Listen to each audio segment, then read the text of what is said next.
श्री गोपाळ कृष्ण भगवान की जय। लीळा नंबर 145। मूर्ती प्रकाश पाहून रे नायकाला आश्चर्य।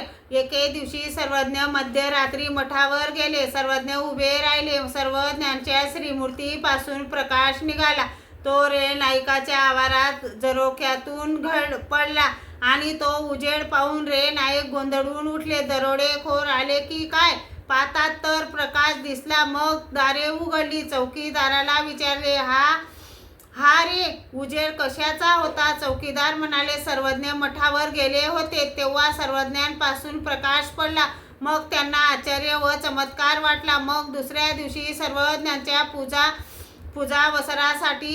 पूजावसरासाठी आले. रात्रीचे सर्व सर्वज्ञां पुढे सांगितले व विचारले, जीजी तर मग आपण मठावर गेले होते? सर्वज्ञ म्हणाले, होय, आम्ही त्यावेळी तेथे उभे होतो. रे नायकांना चमत्कार वाटला. श्री गोपाळ कृष्ण भगवान की जय।